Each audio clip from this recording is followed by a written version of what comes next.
Good evening and welcome. This is Whole and Beautiful. I am Angela Oliphant, your host, and I am so glad that you have joined me tonight for a night of information, revelation, and change. Yes, guys, tonight is going to be another great night on Whole and Beautiful. As I've spoken to you a lot lately, I've been telling you that I was going to have different guests on, and then some shows that I've been playing lately have been Flashback Friday shows, and that is because I am working on so much with Whole and Beautiful, and I'm trying to rearrange some things and do some new things which are coming up soon. So you want to stay tuned and hear about the new things that are going to be happening.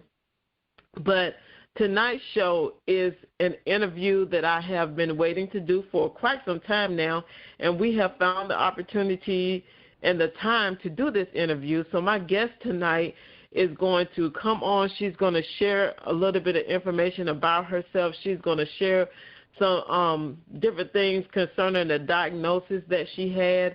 And we're going to just let this interview flow, and we're going to hear what she has to say. It is going to be informative tonight, guys. So I want you to invite, to like, to comment, to share, and make sure that you're letting someone else know that Whole and Beautiful is on tonight, and they do not want to miss this information. It's going to be powerful. It's going to be informative, and I want to inform you so that you can get a revelation, and that hopefully it will bring about a change in your life. So we are going to take a short Selah moment break, and after that break, I'm going to introduce to you the guest that I have on for tonight. It's going to be a great, great show, so you want to make sure that you're sharing. You want to make sure that you're liking, and please comment. Send me an email at wholebeautiful@gmail.com, and you can tell me how you like this show. You can tell me how this show helped you and what ways, and if you need more information, you can give me an email there. You can send in an email there. So we're going to take this short Selah moment break right here, and when we come back, I will introduce to you the guest that I have for tonight.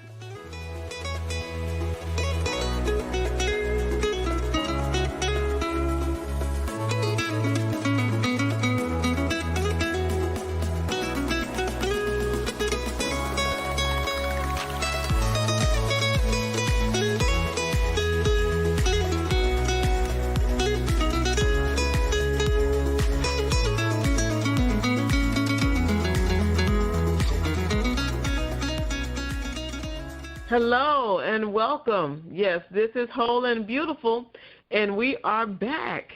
Tonight, I told you we have a powerful guest that is going to be on tonight.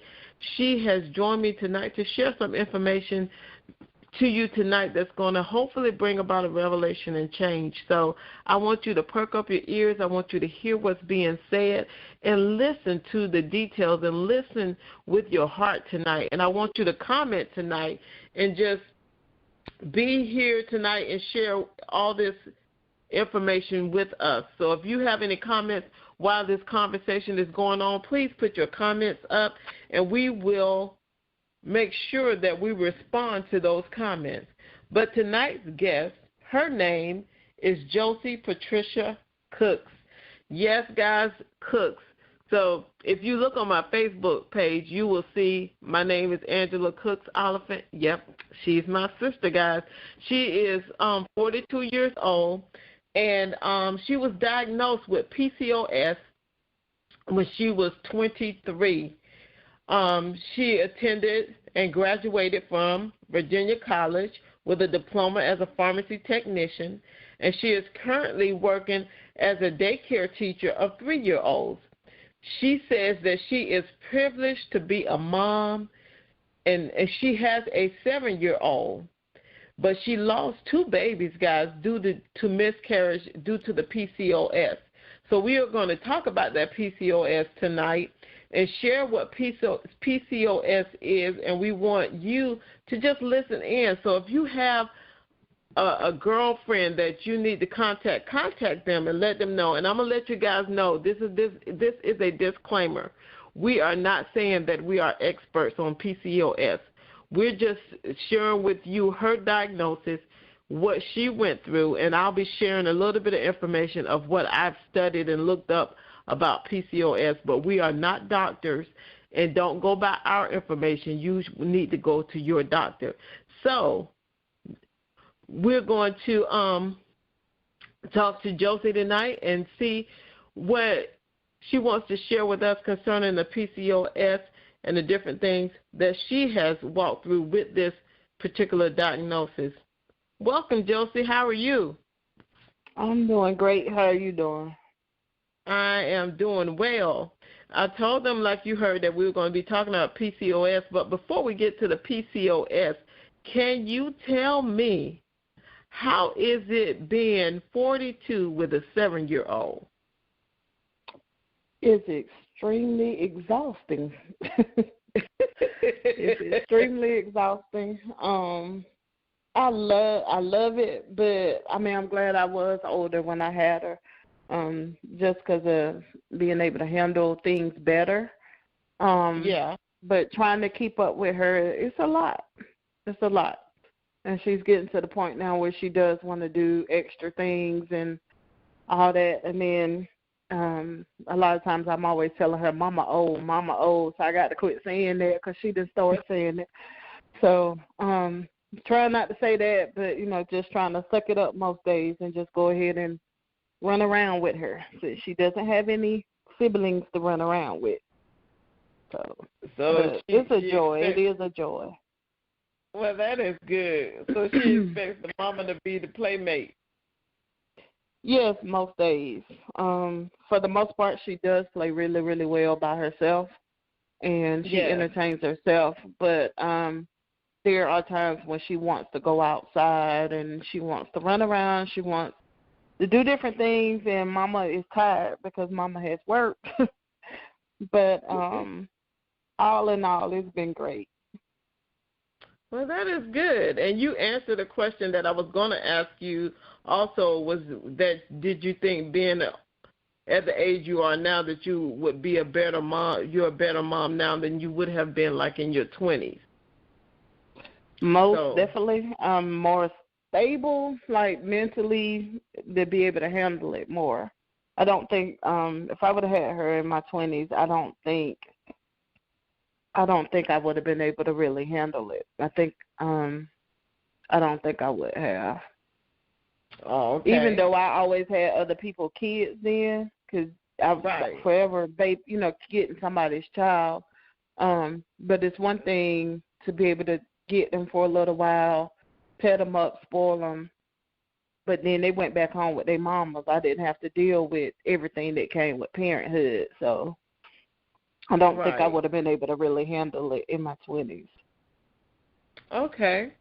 So you think being a mom at 42 is pretty good because, Don, you said that you're stable and everything, so that it works out better.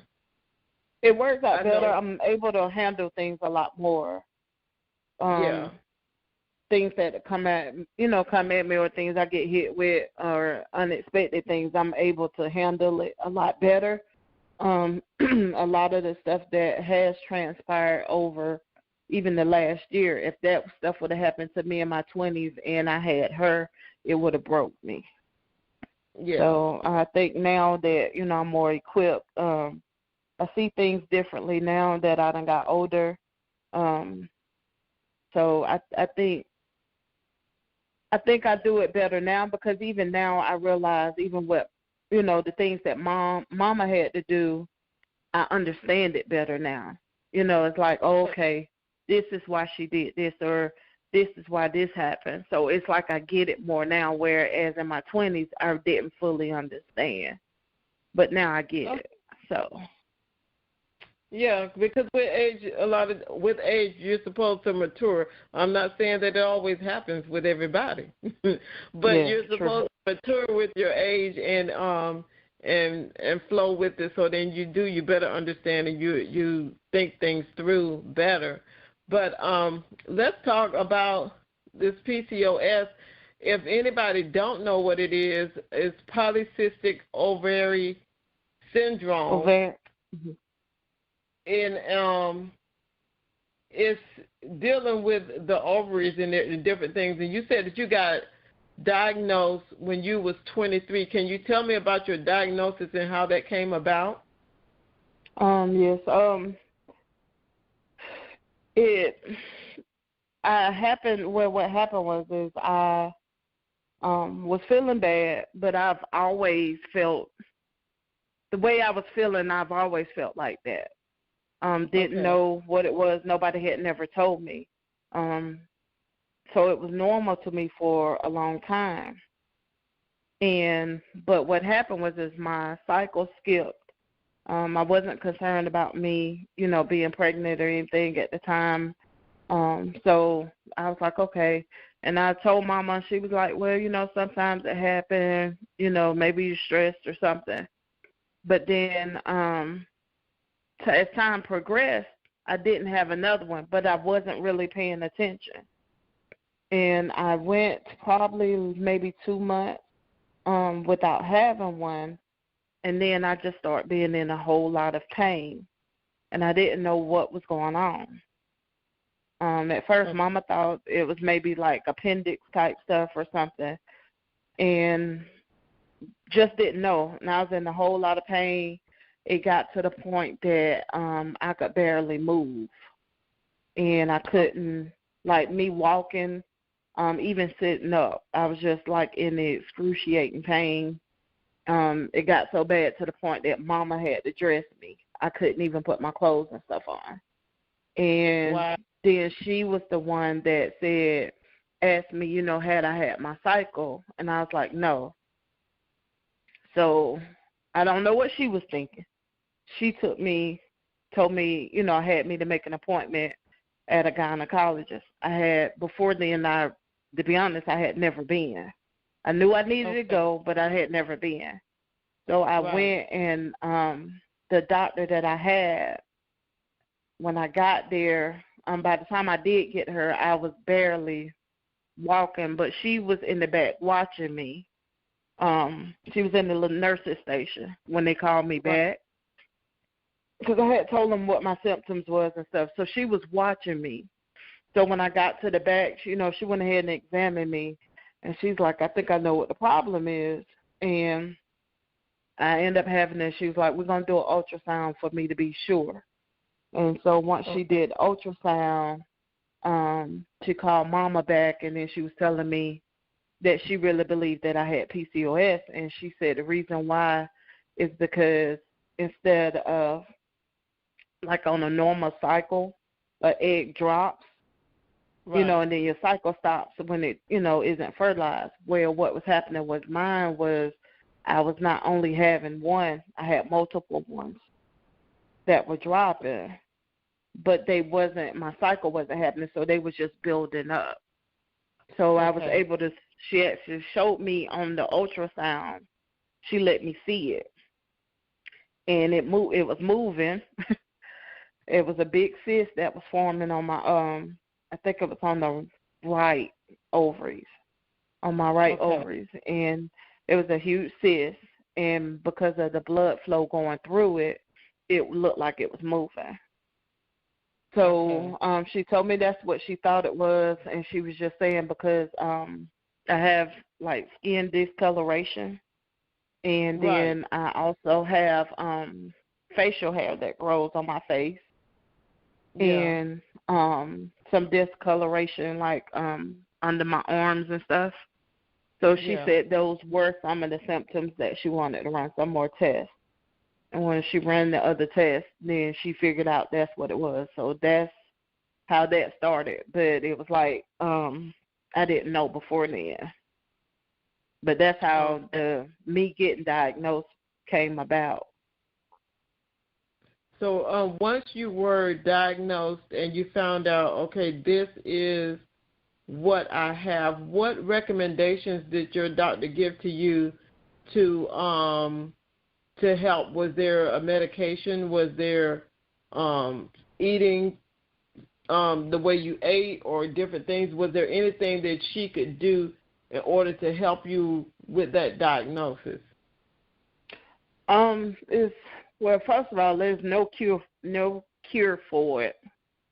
No medical cure for it, because I mean, if God decides to heal me, He decides to heal me. But there's no medical cure for it. when I first got diagnosed, she was just talking about, like watching. I was gonna have to watch the stuff that I eat. She had to run tests to make sure. At that time, she was running tests like once a year for me to make sure all my levels were right with as far as insulin, to make sure I didn't develop diabetes. She was watching stuff for high blood pressure and thyroid problems and all that. So they were running a lot of tests. My tests usually come back, everything's fine. The only thing I've ever really had that was always an issue was blood pressure. But we also found out that my blood pressure is tied to is really tied to my job, which is bad because when I've been out of work and went in to get my blood pressure checked, and I've been out of work for days where I've been able to relax and not, have a lot going on, my blood pressure is normal. But when I at work or I'm stressed out about some stuff, that's when it's always, higher than what it should be. There were some things she told me to watch, she told me that, I would have to try to, maintain weight, lose weight, but she also let me know it was going to be harder for me to lose weight, and that I was going to, she actually recommended me to someone to go see, because it was like I was going to have to go to pretty much like another medical professional to try to lose the weight. So they could actually like kind of cater it to what I actually needed, because I can't, although I wish I could do like some of the diets people do and then boom, they find, everything works out. It doesn't work like that for me. Okay. So with going to that medical professional, then they would actually sit down and go over your nutrition, what types of exercises, and they would just cater everything towards your makeup, so to speak, because they have to cater it to you as an individual and not just overall. Okay, got you. So you were diagnosed at 23. Now you are 42. Have things changed, like within the course of that time? Have things gotten better for you? Are they about the same? Did they get worse, or does it fluctuate? It fluctuates because there are times when I can go and I'm fine, and then there are times when there's because the thing of it is with PCOS, it's not the PCOS itself that causes the problems, it's everything that attaches to it. Like there are other diseases and things that attach to it. Like I have issues with I have issues with my potassium. I have issues with my iron. I have issues with like my emotional state. So it causes me, like, I'm depressed, but when I say I'm depressed, it's not like a normal depressed. It's like 10 times worse.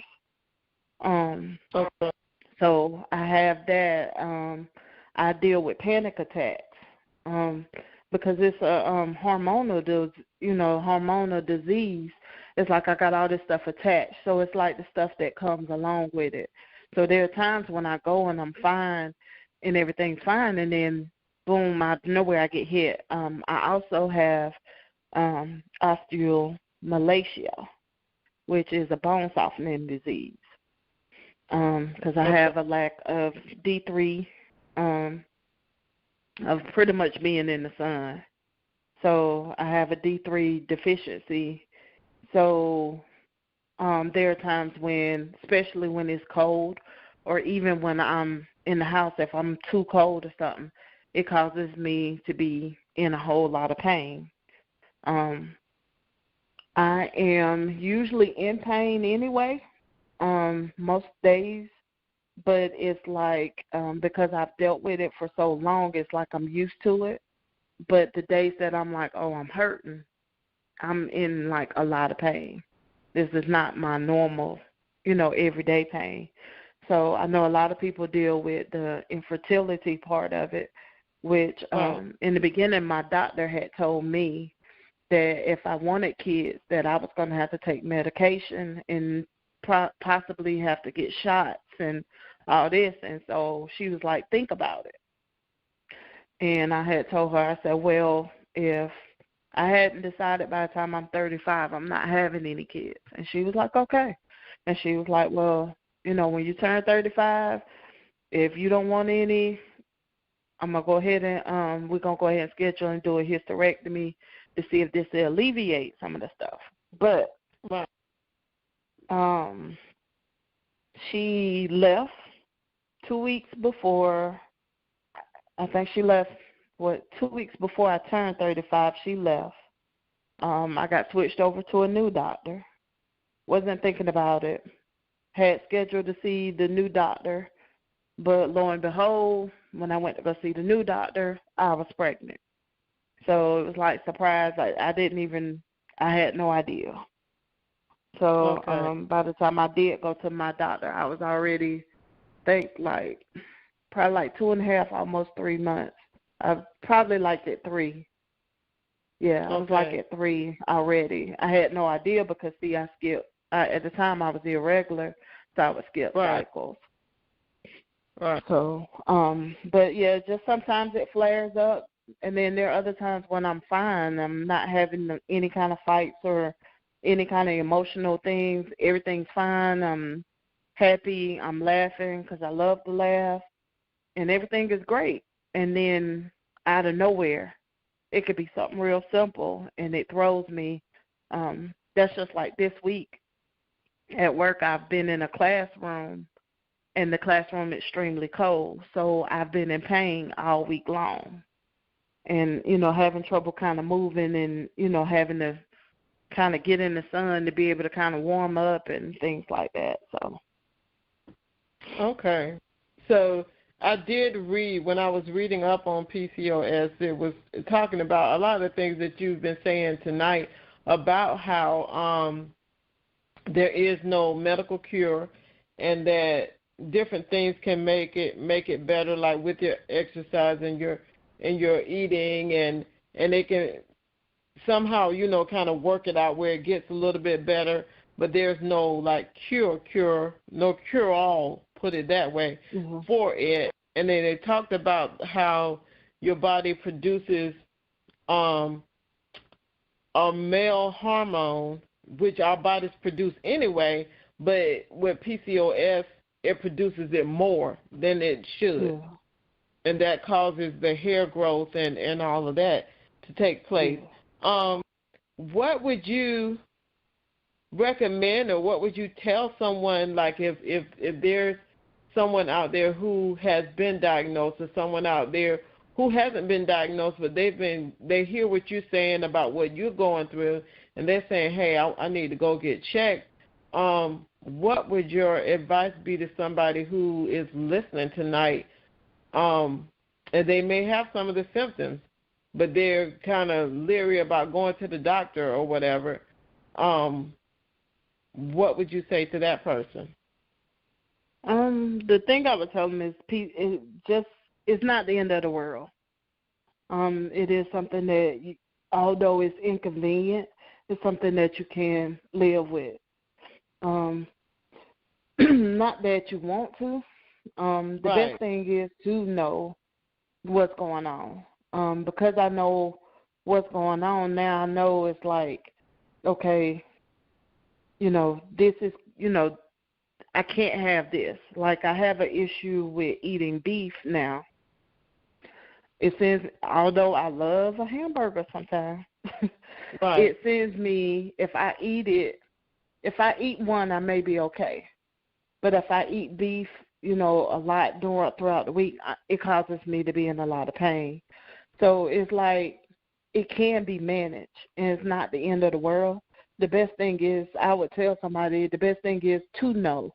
so you can know how to handle it. You know, Right. you can know that although you're trying to lose weight and you're not losing weight, then you know, okay, it's just I got to figure out another way, or this is why I'm not losing the weight. But and I think that's one of the other big things, because a lot of people with PCOS do fight with trying to lose weight. Some of them have no issues as far as the weight gain. Sometimes they don't, but a lot of us do have issues with weight gain. That's the other thing is, like, even if you have the weight, I would tell somebody too.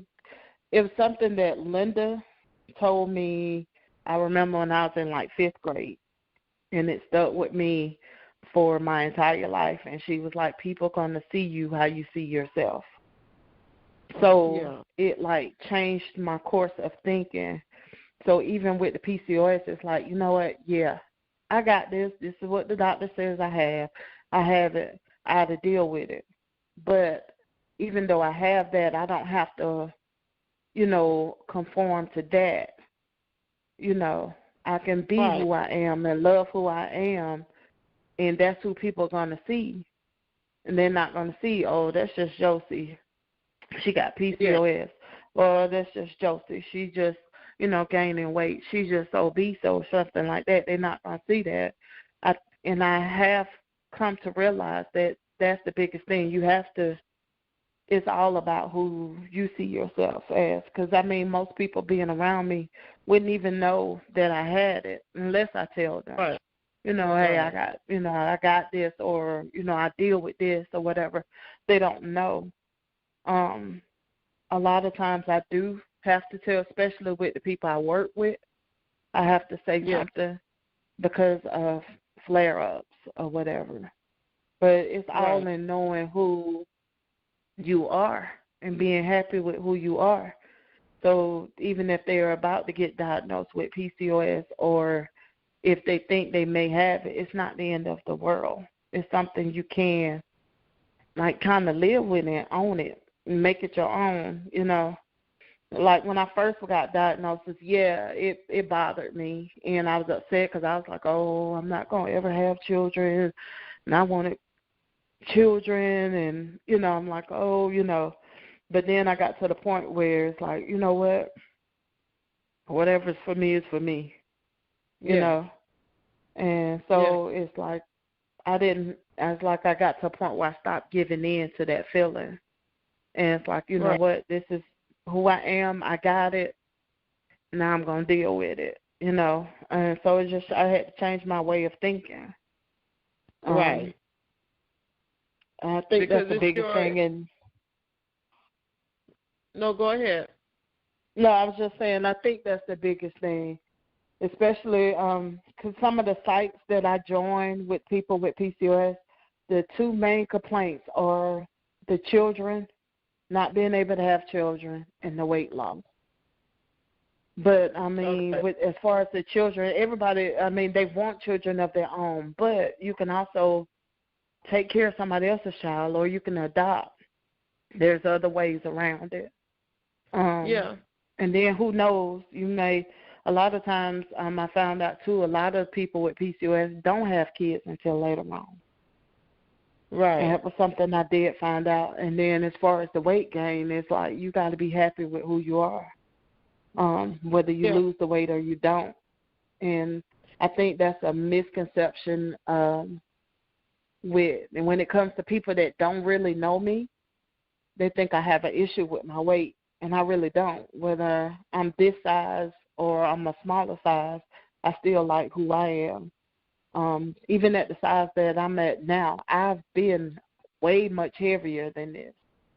Right. And I was okay with me. And to be honest with you, it's crazy because even at my size, I don't realize I'm my size until I take a picture with somebody. And then I'm like, oh, okay, I am big, because that's not, like, I don't see That's not myself what like you that. see. That's not how you see yourself. So it's not until you have that picture in your hand that you're looking at and you're saying, oh, okay, yeah, I am this size. Because you do, it's all a matter of what's in your mind. And really what you're saying, a lot of what you're saying is embrace your journey and embrace who you are. And that's what we talk about here on Whole and Beautiful, is embracing your journey. It's like embracing who you are, embrace that journey. It doesn't mean that, oh, this will never change, because there's a possibility that it would, you know. But you embrace who you are and you keep pressing forward, because every day is an opportunity to live. And you know me, I'm like the positive person. I'm always trying to pump the positivity everywhere I go to try to get people to think more upbeat and not think so much on the downside. So I mean, and I will say this, you have helped me, but I remember Linda, I was stuck on with Linda then. And I remember her just telling me that, and it just stuck with me, you know. Yeah, because you were always encouraging powerful. me about different stuff too, That is, but I know she powerful. used to stay on me about that, so, you know. Right. And that's powerful what she spoke to you, because a lot of things, sometimes when people say certain things to us, a lot of times they will connect with us because it connects with where we are. It connects with sometimes with where we're going. So to hold on to that word and have that word to get you through is awesome, because we all need that. And it doesn't even really matter. Doesn't matter about like the source that it. Like we look at, oh, you know, it doesn't matter that it didn't come from me, is what I'm saying. It's I understand. You know, it's just that the words that were spoken, words are powerful.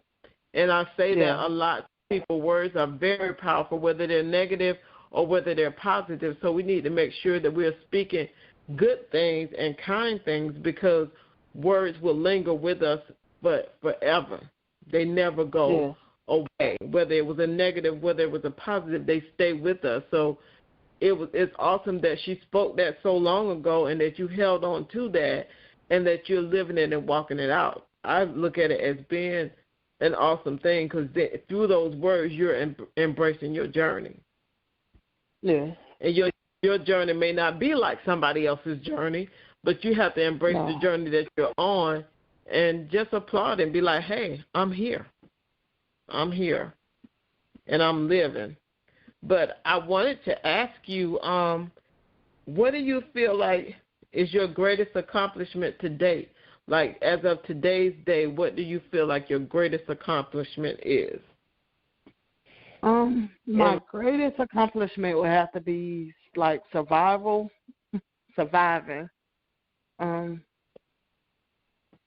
That's, I mean, because I thought about it, it was like, I mean, just to think about that, it's like when I look back and think about everything that's happened, and even with having PCOS, I've had friends that passed away, you know, different things, and suffered, you know, different losses and stuff. And it's like, I think my greatest, and knowing that the different types of things that I've been hit with personally, I think surviving and still still pushing forward. I have moments where I feel like a failure, but all in all, when I sit down and start thinking about it, it's like, you know, I always hear a voice like, you right where I need you to be. So it's like it causes me to push forward. It's like being able to go through everything and survive and still, you know, believing and hoping for, you know, even greater, or to be able to help somebody else. Yeah. Thriving in the midst of surviving. It's like you're thriving and living. And that's awesome, because the thing about it is not to give up. Yeah. So it's and I mean, I've been there where I wanted to, you know. Right. Because, I mean, I've had, like, the suicidal thoughts and stuff, which came from PCOS because of my depression. Right. But, I'm thankful now that that's not something I fight with. As far as suicidal thoughts, it's not something I fight with now. But, Right. being able to push through all that, I think that was the greatest thing, because some of my friends didn't make it through some of that stuff. Right. So. And you're still here, and you're still allowed to talk about it, because you shall live and not die. You shall live and declare the works of the Lord in the land of the living, and that's a good thing. It's like thriving and going forward and doing what you need to do, and never giving up. And one thing that has stuck with me for a long time throughout my years, some things that I've learned, was that a minister was ministering, and he was saying, we do not know retreat. We don't know back up, to go backward. We only know charge and to go forward. And that's what it sounds like. To me, it's like, okay, I only know charge. I'm going forward. I'm not going back.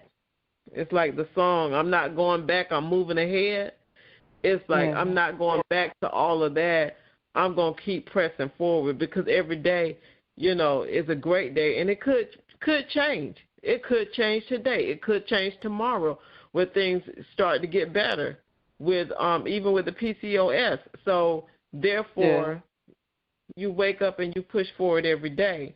Now, if you could go back in time and talk to the 21-year-old Josie, what type of advice would you give to Josie at 21? Wow. This should be good. This should be good.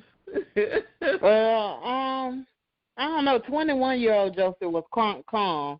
The 20-year-old Josie had just got saved. She was good saved then. So, I don't know. I think the biggest thing I would say was don't, not to conform to what the idea of what people think you should be. I don't know. It's like I went through a stage of, during that time, I went through a stage of trying to be what I thought was the right way to be. And it was like, I realize now that's kind of where I start losing myself. So It's like, I knew who I needed to be, but because it wasn't fitting with what somebody else thought I was supposed to be, then I was trying to change who I was. And it caused me to really be at war with myself. And so now it's like I'm like, I finally was able to kind of pinpoint, what went wrong. And so now it's like, oh, okay. So my thing would be I would tell the 20-year-old me to not to conform to what others think, and to, no matter what, don't give up, which I haven't, and to hold on. Right. And that things are, the biggest thing would be, it's not as bad as it seems. Right. Right. Because I think then I magnified things a lot more, just because of not knowing. Right. But I would just not to conform, and to stick with who she was at that time and what she was being shown, instead of trying to go with what somebody else was telling or saying this was how she was supposed to be. Yeah. Because we do that a lot, and we do that. We try to conform to what we think the other people want, and sometimes the other people are telling us what they want from us, and we should be this way, or they're trying to dictate the way that you should live or your life and all this other things that you do. And that's good advice. It's just to be you and be proud of who you are and be yourself, and embrace who you are, because you're the only one that there is. There's not going to be another one.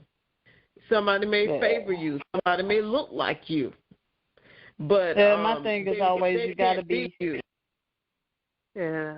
Because I mean, and I know I joke around with y'all all the time about it, because y'all, sometimes y'all ask me and I be like, I'm fat-tabulous, or whatever. And then people are like, oh, you said you were fat. I see myself in the mirror. I know I ain't little. I know I'm a big girl, but I like being, to be honest with you, I like being a big girl. So it's like they just be like, like, no, I'm okay. You know, we all right. Yeah, I know who I yeah. am. You know, it doesn't bother me. You know, Right. and that was the thing. 21-year-old Josie, it probably would have bothered if somebody called her fat or said certain things to it. I probably would have acted like it didn't bother me then, but it would have bothered me. But now it's like, okay, what else you got? It doesn't bother me. So it's like, I like, okay, whatever. Because and they be like, you know, you fat, okay, it's like you fat, okay, you skinny, and I mean, it's just embracing who you are and loving who you are for who you are right now, and not saying, oh, okay, you're good enough to love when you get to be this size. No, you're good enough to love right now. You're good enough to embrace and be whole right now. I don't have to wait for something that's coming. I can do it right now. And that's excellent, and I love it. And man, our time is winding down. I want to let everyone know with the polycystic ovarian syndrome, you can go online. You can go online and look at. They have a whole, like, all this information out there for you to look at. They tell you about the symptoms. They tell you about what you can do and to go to your doctor. So if anyone is having those types of symptoms or anything, please go see your doctor. Please, if you don't have a doctor, go and search out and find a doctor. Get yourself examined so that you can know what's going on with your body. You got to know who you are. You got to know your body.